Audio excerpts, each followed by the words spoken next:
Right, you want to just take a look in detail. That's the first thing is marriage and family counseling. I just mentioned a little bit about it, but let's just do it. In the nationwide mental health survey mentioned earlier in this chapter, nearly 60% of the college counseling opportunities were family problems. Definitely, yeah. 42% marriage, 12% parent-child, and 5% other family relationship problems. It's, it's, the, it's out of the book, Americans view their mental health. The marriage and family counseling.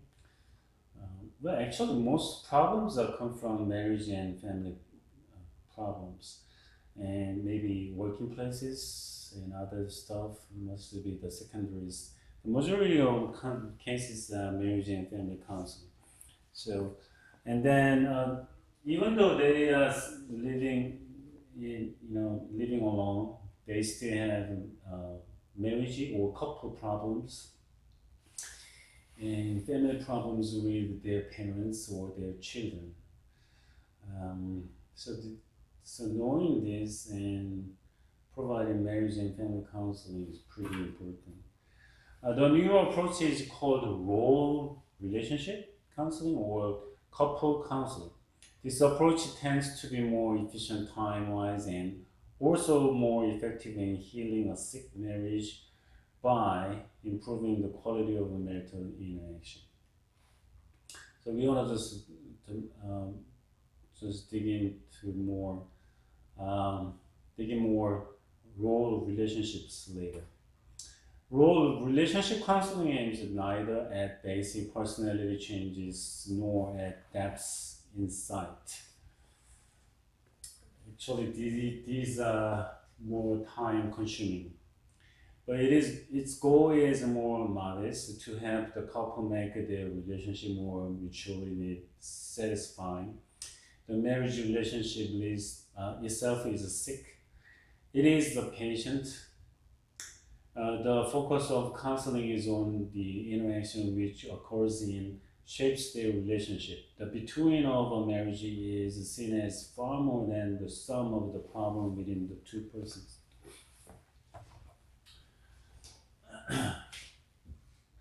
Well, nowadays it is not. It can be somebody can claim that the marriage is not only man and woman, but man and man, women and women, or something like that, or transgenders. Well, I know there are those relationships as couples and but basically I want to just use these men and women and children, boys and girls. So the role relationship means it's not talking about one person or one person or one person or one person.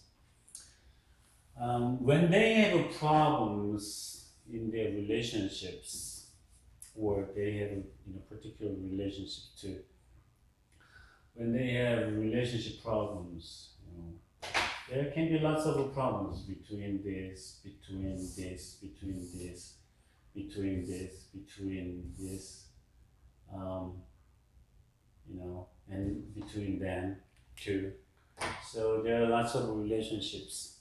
So how many relationships in one family? Let's say one family, this family, four families, 1, 2, 3, 4, 5, 6 relationships. Okay.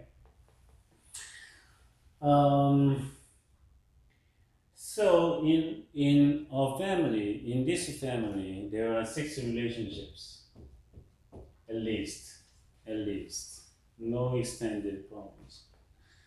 There are 6 relationships, and when they have relationship problems, in this couple, we used to dig in this one by one, but role relationship is focusing on this relationship only, okay? And what they need in this relationship. There are some programs like marriage enrichment seminars and conference. That's also called ME. There are lots of ME programs. Those programs are good, depends on, but when they have problems, they want to just take ME, marriage enrichment programs. Those are for enriching that relationship. At the same time, for enriching, you need to take care of the existing problems, issues, and potential problems and past problems. Okay. For solving that relationship problems, if you only focus on this guy or this woman, it takes a long time. So they want to just this one role relationship. The method is focusing on the relationship itself. So need what they need, what they expect each other. There can be financial, sexual, and any other role because they have roles. Father can work, and mother can work, and both can work in different areas. He can work in an office or at home, or she can work at home or in an office too. So the interaction, there is dynamic, okay, between these two people. There are dynamics always, and there can be so many things, okay. So it is focusing on between. Using a role relationship approach goes with it, to help them re-establish meaningful communication. That is quite important, to re-establish.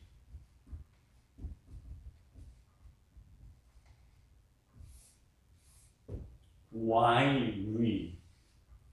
They establish their communication, meaningful communication. When they meet together first, all things are meaningful. Talking, conversation, touching, having sex, living together, meeting together, traveling together. Those are all meaningful. They love that. They love all kinds of things, and all are meaningful.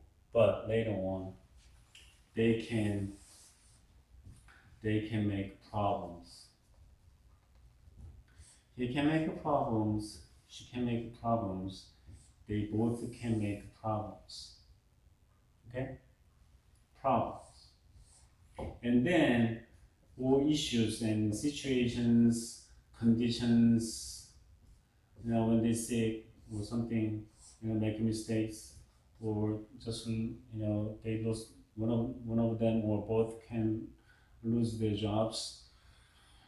Well, or because she has bad relationship with her son, and then that makes another problem between them.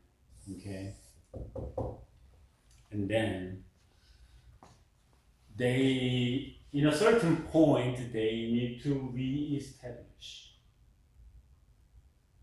Okay, for the better and meaningful communication. They say just little things about this and that, but they don't share their feelings and thinkings and futures, and they can get in trouble. So they need to re-establish, okay, so that they will have the instrument for working at their problems.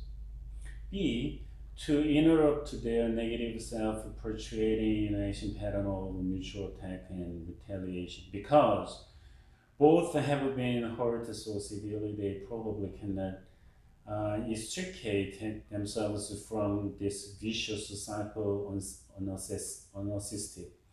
The cycle's momentum can carry a couple into the divorce court. When they meet together and when they started their relationship at first, they, all things are meaningful, they are happy and they have a joyful relationship, but when they just establish a certain negative relationship little by little, it can come, negative relationship, negative communication can come and happen all of a sudden, but actually little things just come and go, and then in a big picture they have kind of a negative way of communicating and negative relationship between those couples. So when a person offensive, the other person can be offensive also, or defensive. Well, but they can offense means negative itself, but they can talk viciously and aggressively and like spelling bad words and just make the other person feel depressed, feel useless, and then the person can be depressed actually and feeling bad, and the other person can be offensive again. When those reactions and relationships last longer, and that can be habitual too.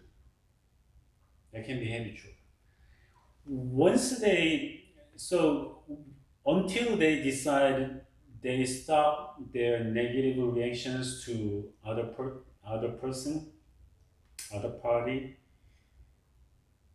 and then they have to practice it until they establish the meaningful communication. So because those are habitual, okay, the negative relations, once they set the negative relationships, negative reactions, one person or the other person or both people have to decide not to do it anymore, and then they have to practice it. And it takes time. So there are two things. They have to decide to stop doing bad things. And they have to practice it. If they don't do that, especially practice, stop negative things, negative response, negative actions, words, behaviors, attitudes, and way of life, still they have to practice for a while until they form and re-establish meaningful communication, meaningful relationship, meaningful behaviors, meaningful attitudes. For example, this is kind of what happening.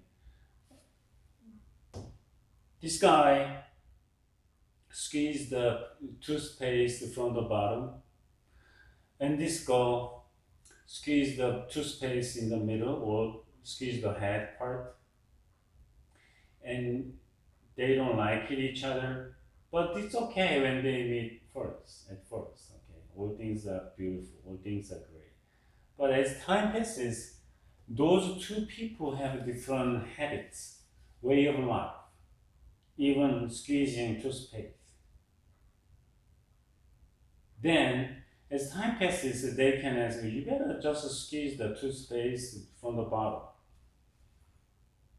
And then the other person can say, oh, okay, I'll try to do it. Then it's okay. You know? But what if the other person says, it's the same thing, I squeeze the same amount of toothpaste. I just squeeze out little, less toothpaste than you, so it doesn't matter. Eventually, we're gonna use all paste, so it doesn't matter, whether you squeeze the bottom, you squeeze the head, or middle. And then, well, the other person can accept, oh, that makes sense, let's do it whatever we want, and there's no problem. But what if this person said, this guy says, it's better, but it is good, and it is more reasonable to squeeze it from the bottom, and they're gonna fight. Okay? And he squeezes it at the bottom and squeezes it at the top, and as time passes, they're gonna hate each other. Yeah? And because they don't like the squeezing toothpaste, the way of squeezing toothpaste, they don't like other things too, because they have kind of a bad feelings and mind thinking about the squeezing toothpaste, and then they can see other things wrong or bad, or they're gonna fight on many other things too. Well, then they need to reestablish the meaningful communication and meaningful relationship. So let's say this guy and this guy just decided, okay, I'm not gonna just fight with the girl, so I'm gonna just buy another toothpaste. That's what I did. Another toothpaste, and this is my toothpaste, this is your toothpaste, you just squeeze whatever you want, and I'm just squeezing from the bottom. Problem solved. But still, he or she can practice whenever they see each other's toothpaste, they have to accept, okay, that's it. Okay, that's hers. And that is re-establishment, a little thing, but it can be applied to other heavier problems and issues. And then they have to practice to accept when other parties' behaviors. All right. So it can be applied to many other things, as I said, to about the parenting. But the parenting, they have to make agreement, because they don't wanna make those kids confused. So you just do homework first and play, and that's what he said. And she said you just homework first and play, and he says play first and do homework, because you did a lot, you did study a lot at school. You just play first and do homework, and then they're gonna get confused, and they're gonna fight more. Okay, so then they have a bad relationship on educating and raising kids, because they have different ways of parenting and caring, educating kids. So, and then they have a bad relationship because of those, and they need to set the re-establishment. Okay, let's stop doing that and let's talk about it. Okay, and they need to compromise, and they need to think about it, and they need to just set, just one particular way they can just teach their kids, and they have to practice it, because it takes time to have to acquire different habits. Because we are driving, when we drive, we don't think much. We just put the shift to drive, and we just drive, accelerate, brake, turn the wheels. We don't think about much. Do you think whenever you just turn, do you have to decide, oh, I'm gonna just turn my wheel, steering wheel, 15 degree, little by little? Do you think? You don't think. Those are your habits. But if you wanna just change your habit, it takes time. You need to get used to it. When I drove in Thailand is opposite to, they drive left, but we drive right in the United States. So it was very dangerous when I first drove the car in Thailand. And I need to change the shift is on the left side instead of the right side. It was confusing, but I just tried it, and it was manual, and it was not automatic. So I had to just change the shift and use my both foot, and then both feet, and I have to, look out different ways. It was very confusing. I almost got killed once, right? So it's the same thing. If you want to just decide to say smoothly and nice way, you have to make a decision, and you need to practice it for a while until you get used to it. Or you're going to go divorce court. See, to help them become aware of the nature of their interaction and the conflicts in the role expectations which each has had for himself and the other. Most interaction in sick marriage is blind, automatic, and more adaptive. Okay? So they have to understand what I'm doing. What is my, natural way to react to my wife and husband, and boyfriend and girlfriend. They have to know it. They have to know what's going on.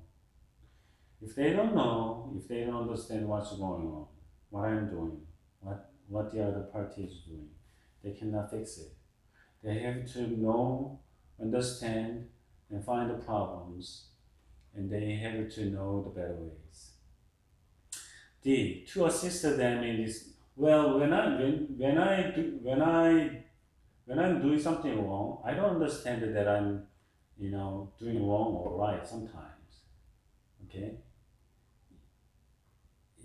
But what I'm believing is that we all know, but we do that on purpose because we think we can do it, and the other parties have to, follow my rule, follow my way.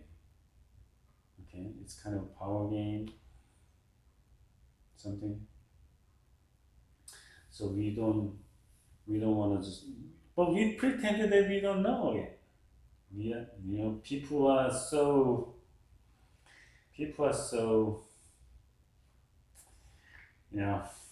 sometimes it's helpless. They do something wrong on purpose, and they pretend they don't know it. Why? Because they want to do the same thing over and over, and they don't want to change it. So they just pretend they don't know that they are wrong, but they are wrong. So they need other person, third party, to just guide them and teach them and let them know what's going on. D. To assist them in discovering ways to modify their attitudes, role expectations, and marital behavior so as to decrease friction and increase mutual need satisfaction. This includes helping them decide on some mutual goals which both desire and then beginning to work toward them. So they have to know, do you guys really want to have better relationship, mutual relationship, rather than existing nasty, ugly, stupid relationship? All people gonna say they need a mutual relationship, but I don't wanna change. She has to change. He has to change. That's what people do. But once they agree, that they want to have a mutual relationship, better relationship, buttery, beautiful, happy relationship, then they think and find and practice what they need to do for themselves and for themselves, the couples. To help them learn how to relate with their more mature rather than their more childish sides. F. To help them accept the things about their partner which cannot be changed. This means giving up their futile campaigns to reform each other. When this pressure is removed, many couples actually begin to change in significant ways. Oh, you cannot change this. Change it. Then you're gonna fight more, but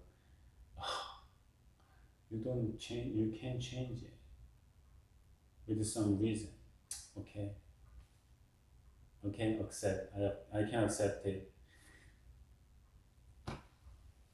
Beautiful. Beautiful.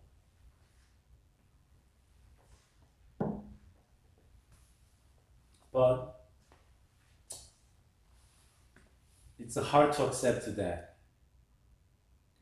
You don't change this little thing for me. Do you think I am nothing? Then it's a problem. Then the other party can change it. The other party can try to change it. Because it's not only for the person, but for both. Okay? But people usually don't change. They don't want to change little things. And couples are fighting on little things a lot than big problems. Okay? For example, I don't have one arm. Can you fix it? No. So whenever I lift heavy things, I need your help. That's right. You have to accept it, right? But what if you don't wash your hands before you touch others? And the other party can ask you, please wash your hands before you touch my face and body. No one can say, I cannot wash my hands before I touch you. Where are you living at? You just turn the tap. You can get tap waters any places. Tap waters and hot waters, and you have soap. But you are saying you cannot wash your hands before you touch me? That's not acceptable. That's not acceptable. I'm not saying you have to accept that, but there are some things that people cannot change.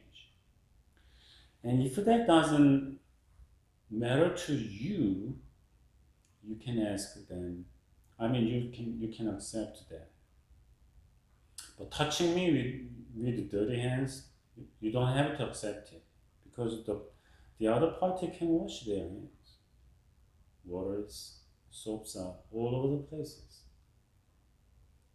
Okay, or you can just use your wet towel. Okay.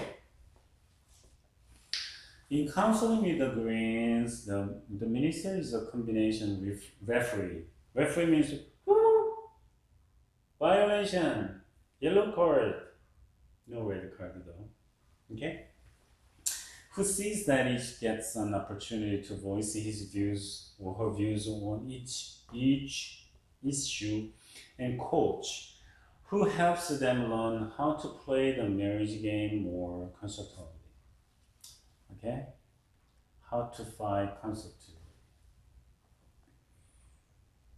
You fight to win all the time, or you just fight to crush other party all the time. A family group counseling. Well, in general, group counseling can be dangerous in some places, but family group counseling, we need that, often actually. It offers a useful tool for helping families with a disturbed member or with parent-child problems. The family group counseling approach is useful in cases of troubled adolescents where intra-family communication has broken down after an initial conference with the parents to explain the needs for family sessions and gain their cooperation. Subsequent sessions include the entire family. So these 4 family members got together for family group counseling because they have malfunctions between them. So when they have problems in relationship out of 6 relationships, or all 6 relationships can be broken down, and then they need family group counseling. So they have to understand what's going on. Why she just showed, just told you just do homework first and play, and why he's saying you just play first and do homework, and they can get together for discussing, and they have to understand why she's saying that, why he's saying that, and they can ask, you guys make an agreement, so just let us do one thing. No, not to do 2 opposite things at the same time. They cannot do it, right? And then they can get together and talk about this and that, and they can just reach an agreement, hopefully. And so that can be simple, or some things are very difficult. Okay.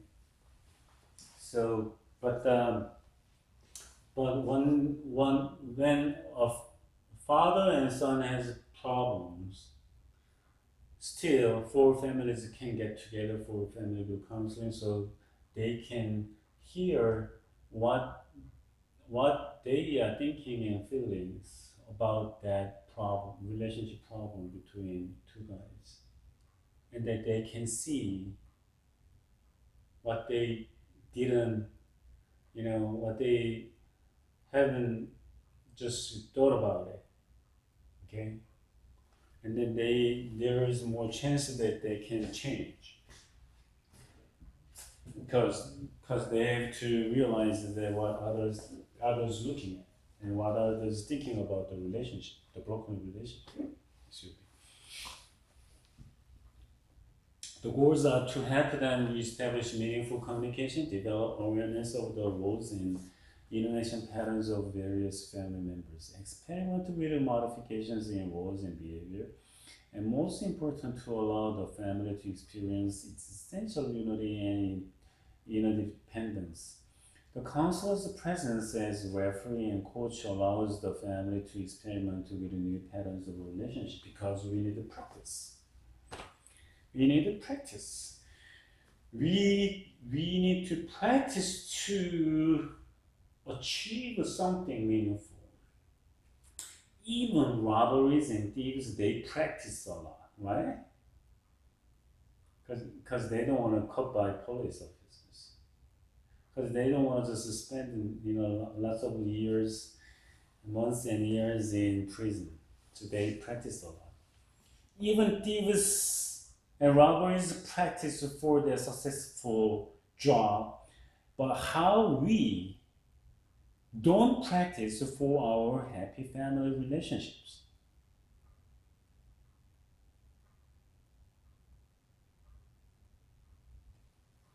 We have to practice. If you don't practice, playing soccer, you cannot be a better, good soccer player at all. You do practice, you get sweat for playing golf, for playing volleyballs, for just playing wrestlings. But why don't you practice for the relationships of your family?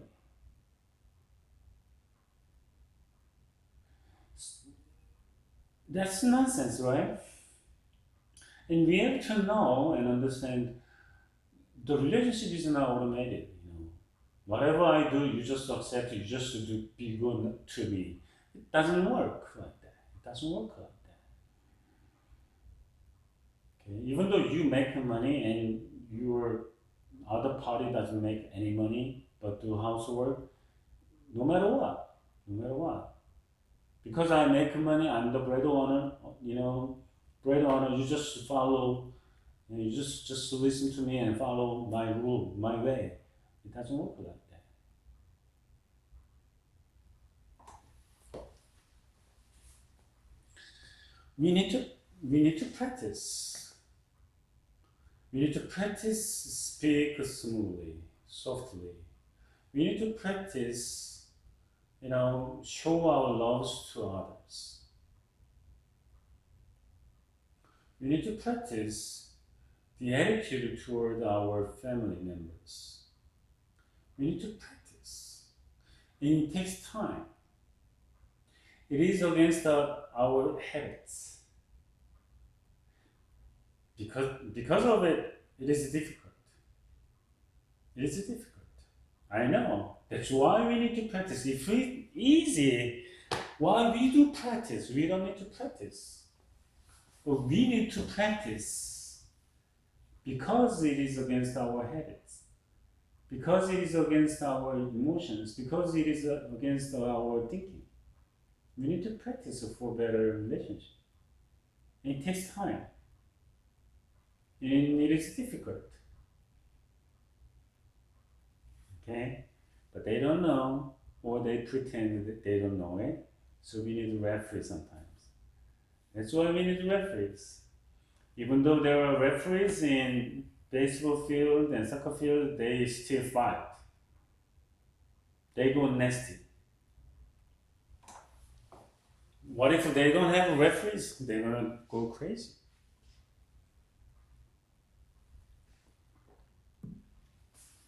They're gonna be more nasty. Supportive and crisis counseling.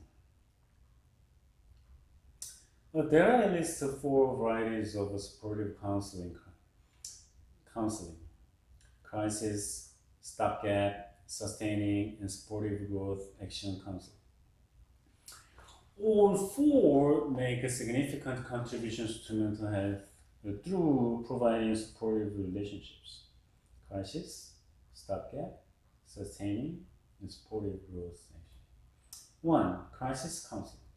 No matter how psychologically healthy a person is, there are times when his or her inner resources are severely strained by crises such as accidents, car accidents, fell from the working places, high buildings, illness, bereavement, natural disasters, unemployment, handicaps, and family traumas such as alcoholism. At such stress points, many individuals are helped by a supportive counseling relationships. A pastor I know, he was a prominent banker. He just went to the best college, and he got in the best bank, the central bank in Korea, but he lost his both sides and he became blind. person I helped, he was a nice businessman, so he was riding really nice car because he was in the car business. And to home, he got a car accident and he just hit his head in against the steering wheel and he lost 2 eyes all at once. Those people actually tried suicide a couple of times. Even their family members, they tried to kill themselves because of the tragedy, because they are helpless, because they got shot, because they don't have enough energy to live with blindness, as blind.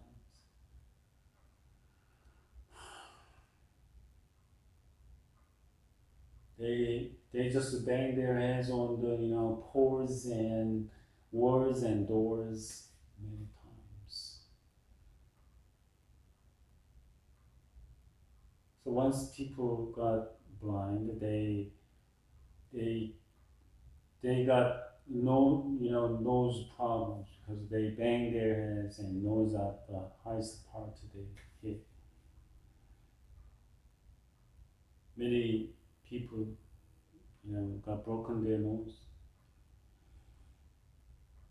And then those people and their families need crisis counseling because they don't know what to do. They don't know how to accept it. They don't know how to live a new life without as a blind handicap. And they don't know how to help those people. The minister's role in normal grief is essentially to support, to encourage,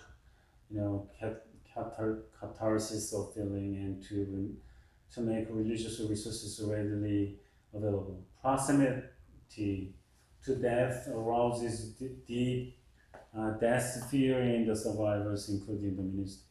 This existential anxiety can be handled constructively only by the experience of religious trust. Because they can find anything they can depend on. There is no way they can understand what happened. Through his priestly role, the minister brings familiar rituals and theological beliefs to serve as vehicles of trust. He or she should avoid blocking the natural flow of grief by implying that it is somehow unchristian to experience or express a deep sorrow. I hate when pastors say, you don't have to cry in your father's or mother's funeral because they're gonna go heaven. You have to be happy. What the? I can't understand. They know their parents go heaven because they are Christians. But still, they cannot see their parents anymore. So they are sad for that. Because they remind that they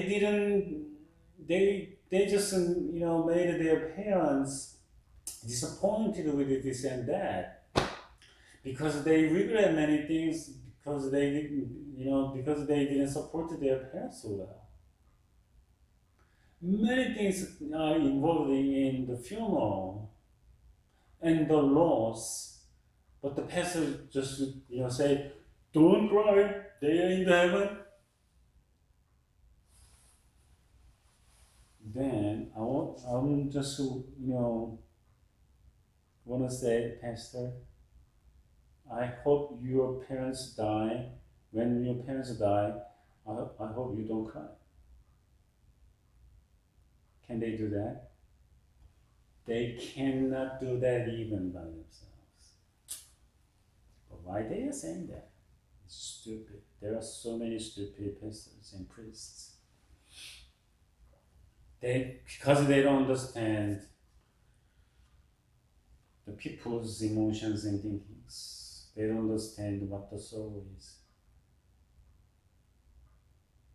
Can you hold your peace and poops for many days, many hours? No. Same thing. When you got something in your heart, that's why they are crying. That's why they, cry out. Mourning, experiencing the awful pain of loss is an essential part. It's an essential part of the healing recovery process. And you don't have to say, just cry, it's good for you. You don't have to say. Just let them do it. And just be with them.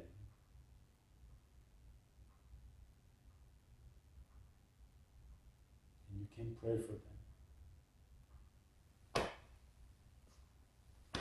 What else you can do? Don't ever say, don't cry. Who are you? Can you control your emotions? If you don't, if you can't, why do you ask that others? The method is to focus on memories of the loved one, assisting the person to become aware of and resolve his powerful, conflicted feelings about the loss. The process is painful, but there is no other road to healing.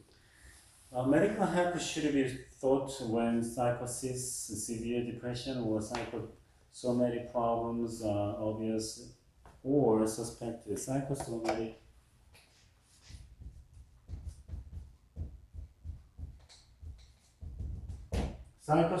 means psycho and somatic. Soma means body. Okay, psycho is mind or something. Okay, when they have emotional problems, they're gonna get body problems too. When they have body problems, they're gonna get mind problems too. When people are hospitalized for many days, they're gonna get depression, right? Are you happy because you are in the hospital for 1 month, 2 months? Do you think you'll be happy? No. Even one day we are not happy with it. So that's connected. Psychosomatic means you have a mental problem, emotional problems, and your body gonna go stop. So you cannot eat when you're sad. You just lost your father and you eat a lot of steaks. Do you think you can do that? No. You lose appetite because psychosomatic. That's natural. That's natural. The process is painful. So the method is to focus on memories of the loved one. How much I loved my father. How much my father loved me. He loved me a lot, but I didn't do good to my father. It's sad, and I can cry. Right? Number 2, stopgap supportive counseling. A seriously disturbed young man contacted a ministry in the town to which he had moved recently. After an initial screening interview, he was placed on the clinic's waiting list. During 2 months of waiting, the minister saw him regularly making an attempt to engage in inside counseling. He merely allowed the man opportunity to pour out his fears and troubles in a supportive, accepting relationship. This relationship probably allowed him to remain functional until psychiatric help was available. In many similar cases, a pastor can render invaluable stopgap aid to a person in desperate need. That's a stopgap supportive counseling. 3. Sustaining counseling. For some persons who have low ego strength or are reversibly crippled emotionally, an ongoing relationship with an authority figure allows them to continue to function. That's a sustaining counseling. Supporting, sustaining. When heavy things are falling onto you, you just hold it hold it, it's a sustain. Sportive growth action counseling. Sportive counseling with certain people does much more than simply sustain them. It provides the interpersonal environment in which they can grow in their ability to handle life constructively. The heart of such a counseling is a steady, dependable relationship with the minister. Steady, dependable relationship with the minister. The person acquires the strength not by achieving depth, insight, but by the exercise of making decisions, taking responsibilities, often small at the beginning, and handling the stresses of his life situation while in a supportive relationship. Okay, that's supportive growth action counseling. You wanna just support something to the person. In supportive growth action counseling, the pastor focuses on present reality. Now, what are you going to do? You don't want to just try to analyze the person from the, from his or her 4 years old memories or something like that. You can do that if you want, but you want to just start from now and see the reality. Current relationships and the practical problems of handling one's life situation more adequately. He is as interested in what a person does about his problems as how he feels and she feels. No attempt is made to ferret out the underlying causes. Rather than search in the irrational and mature side of a person's life, the minister relates to his rational and mature side. Okay. What about the referral counseling? Since many people trust his or her judgment, and turn to him or her spontaneously when trouble strikes, a minister is in a strategic position to assist them in finding competent, specialized help. A wise referral is one of the most significant services he can render a suffering person. Okay? When a person has schizophrenia problems, you want to just refer, that person to a specialist in schizophrenia. Okay. When you have a headache, you don't send the person to the orthopedics or orthodontics. Those that can be related, but when you just when you bleed on your palm, you don't want to just send the person to the foot doctor, pediatrics. Same thing. You want to just find the right person you can refer your clients to. That's why we need to have solid networking you can trust. If you don't know those networks, if you don't have that networking, co-working, cooperations, how are you gonna just take care of those people? You don't know how to take care of your church members and clients, so you just pray and go. That's the most ridiculous thing, I think. So you have to have solid network so that they can work together with you. As soon as a clergyman arrives in a new parish, new church, he or she should begin to assemble a referral file of community resources. That's what I'm saying. You need social workers, medical doctors, other counselors, psychiatrists. It is community has a welfare planning council. It may provide a directly or a phone information service listing health and welfare services. Professionals who have been in the area for a while are often sources of reliable information. Okay, find the network. Here are some basic guidelines for referral counseling and create this expectation. When the minister's availability for counseling is pretended in the church paper, his function of assisting persons in finding specialized help should always be mentioned. B. Mention the possibility only in any relationship in which one suspects or referral might be in order. The longer one waits, the more referral will arouse feelings of rejection. If a counselee doesn't improve after 4 to 8 sessions, he probably should be referred. Depends on the conditions and situations, but so we don't want to just do long-term counseling in general, but we need that too, and we do that when we need it.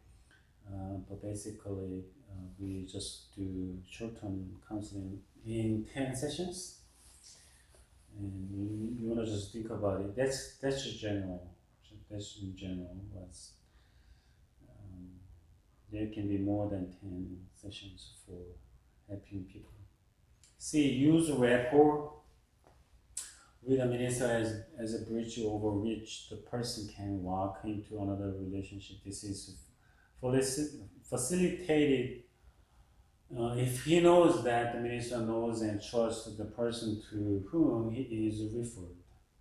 Okay, so rapport, relationship, trust, relationship. Okay, so that's the first thing you need to do, rapport. If they don't trust you, they're not going to come to you. You can't say that, why don't you come? Because they don't trust you. They don't come. D. Attempt to remove any emotional blocks which may prevent him or her from going to the person or agency suggested. So you refer your clients and church members to a person and they can refuse. Well, just trust, just support your clients and make those people come forward so they can visit, the refer the person. This may take several sessions or even several months of counseling. When a referral is recommended, the minister should routinely ask what the person has heard about that person or agency and how he feels about going there for help.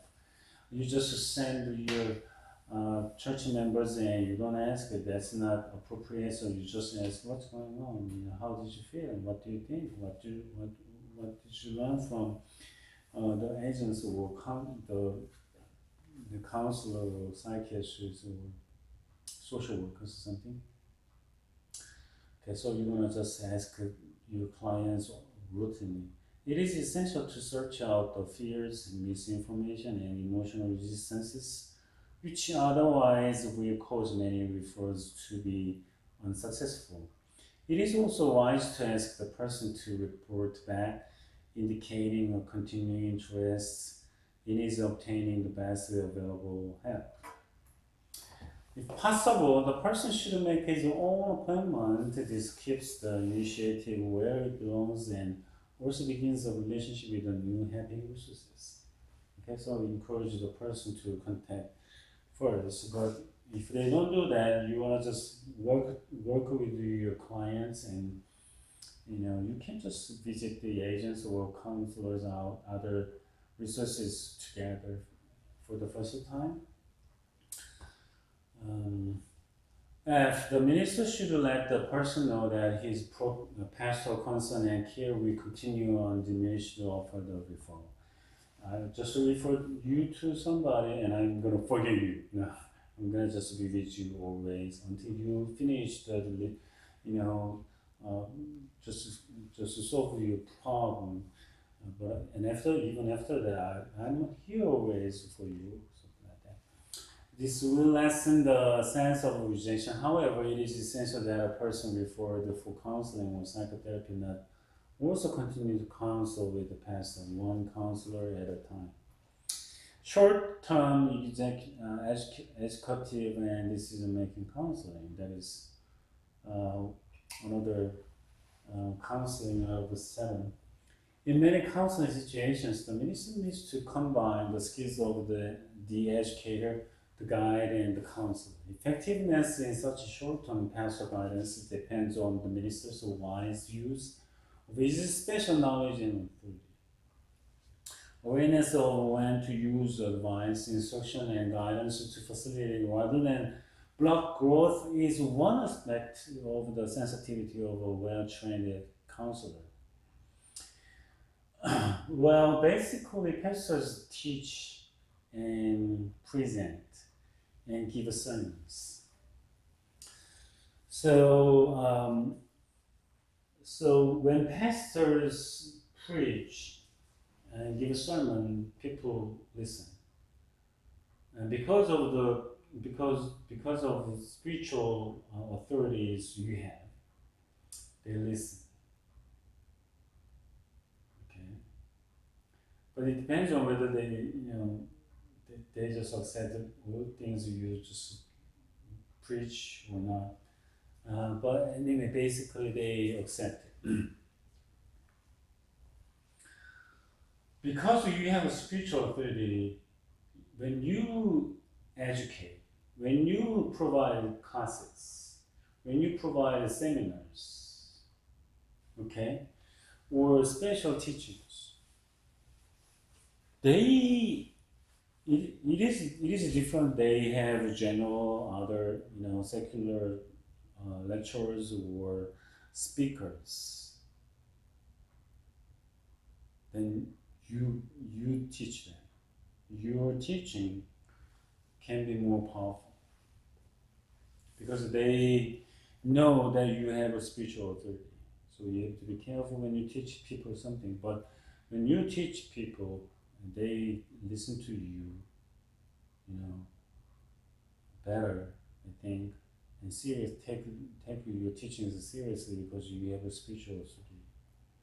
The pastor's authority is a strong medicine and should be used in counseling as elsewhere with caution and moderation under circumstances such as these. When a person's decision-making ability is temporarily crippled, encouraging a grief-crushed person to choose a coffin within his price range is an example. B. To block a precipitous impulsive action with serious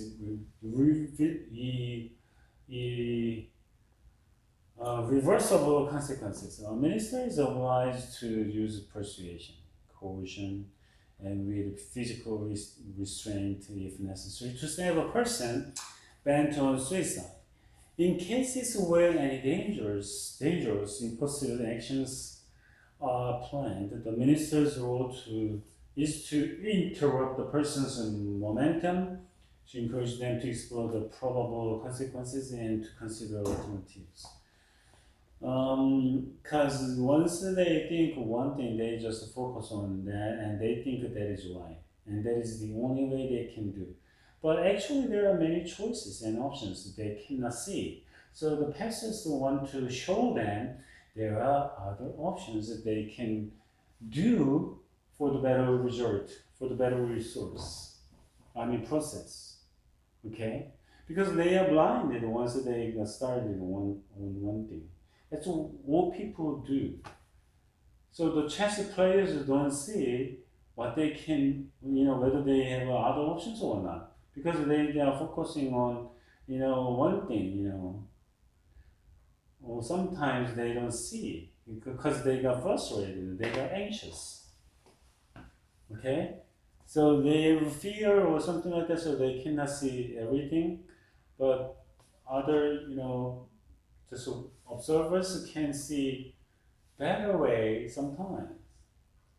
But you are pastor, so you can see, many other options. So you can show that to your clients so that they can get benefits from other alternatives. C.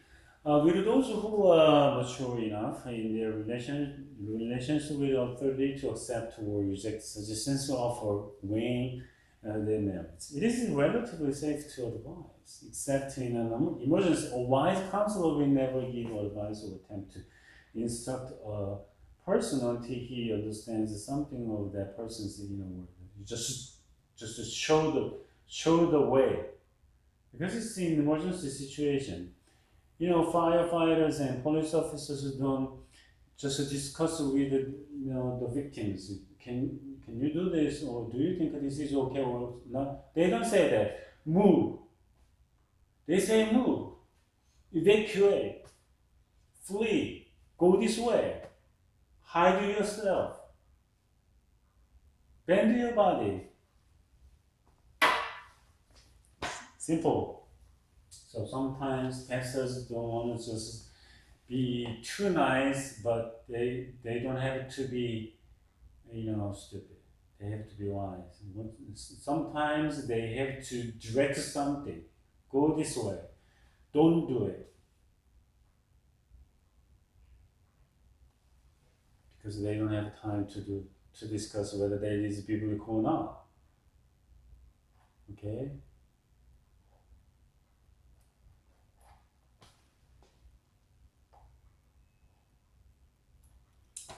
One thing a minister needs is faith in effectiveness of skilled short-term counseling. Experience at family service centers has shown that many people can be helped significantly in one or two sessions at a time of crucial decision or crisis.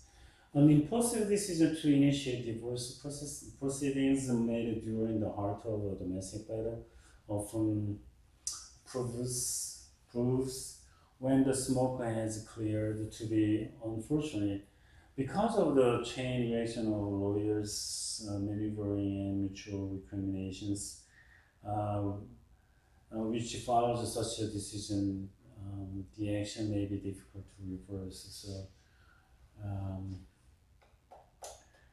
So that's why ministry needs the faith in the effectiveness of the skilled short-term counseling. Okay, and actually ministers don't have much time for the long-term sessions. But as I said, if they need it, they have to do it. Don't be afraid of it. Don't be hesitant to it. You just don't limit your counseling sessions, as 10 or 8 or 5 something. Because that is totally depends on the situations and your clients. All right, we're gonna just resume. We're gonna do the final class next.